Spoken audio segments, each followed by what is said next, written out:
To understand Jose Mujica, you first need to understand the Uruguay he grew up in. During the 1950s and 1960s, Uruguay was facing serious economic decline.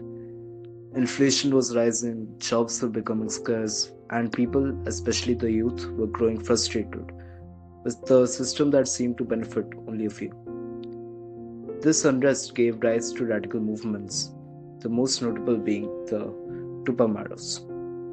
They were not traditional rural rebels, but an urban guerrilla group carrying out robberies, kidnappings, and acts meant to challenge the government and redistribute wealth, like Robin Hood, you could say.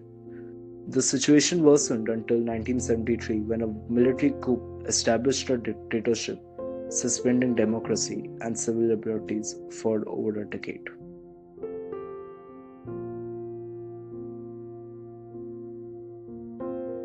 Jose Mujica was born on May 20th, 1935, in Montevideo, Uruguay. He came from a modest background and was raised primarily by his mother after losing his father at a young age. Life wasn't luxurious, and that early exposure to struggle shaped his worldview deeply. Before politics fully took over his life, Mujica was a farmer, and in many ways, he remained one at heart. His values were rooted in simplicity, hard work, and fairness. Unlike many politicians who build an image later, Mujica's personality was formed early, grounded, direct, and deeply empathetic towards ordinary people.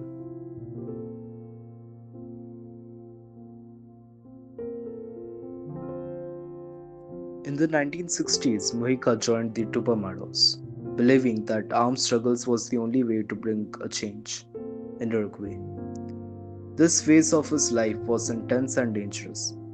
He was shot multiple times during encounters and eventually captured by the authorities. He spent nearly 13 years in prison, much of it under extremely harsh conditions, including long periods of isolation under the well. These years could have hardened him permanently, but instead they transformed him. When democracy was restored in 1985 and political prisoners were released, Mujica walked out not with anger but with a changed perspective. Rather than continuing violence, he chose the democratic path. That decision to move from rebellion to reconciliation is what defines the second half of his life.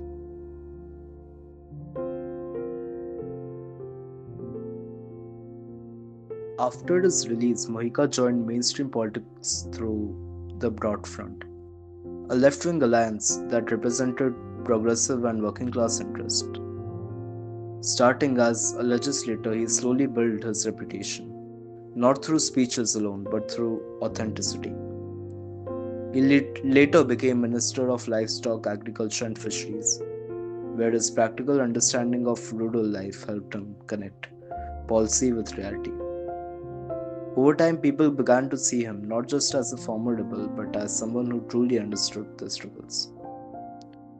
In 2010, the trust translated into victory, and Jose Mujica became the president of Uruguay. It wasn't just a political win, it was a symbolic of how far both he and the country had come. Struggles. Mujica's presidency stood out globally, not just because of who he was, but because of what he did. His government introduced bold and progressive reforms that placed Uruguay on the world map. He legalized marijuana under state regulation, making Uruguay the first country to fully control and regulate its sales. His administration also legalized same sex marriage and supported abortion rights, pushing forward a socially liberal agenda that many nations were still hesitant to adopt. At the same time, his policies focused on reducing poverty and improving social welfare. Under his leadership, poverty rates declined and economic stability was maintained. Uruguay earned a reputation as one of the most progressive and stable countries in Latin America. Internationally, Mujica was admired not just as a policymaker, but as a different kind of leader, one who seemed untouched by power.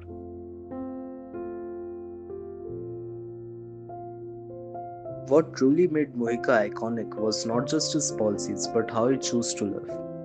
Even as president, he refused to move into the presidential palace and instead stayed in a small farmhouse. He drove an old Volkswagen Beetle and donated around 90% of his salary to charity. His philosophy was simple but powerful. He believed that excessive consumption traps people, and true happiness comes from living with less. In many of his speeches, he criticized global consumerism and urged people to focus on time, relationships, and purpose rather than wealth.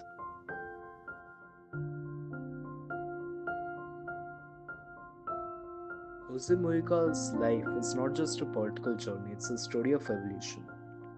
From a guerrilla fighter to a prisoner, and then to a president admired worldwide, he proved that change is possible, not just for a country, but for a person.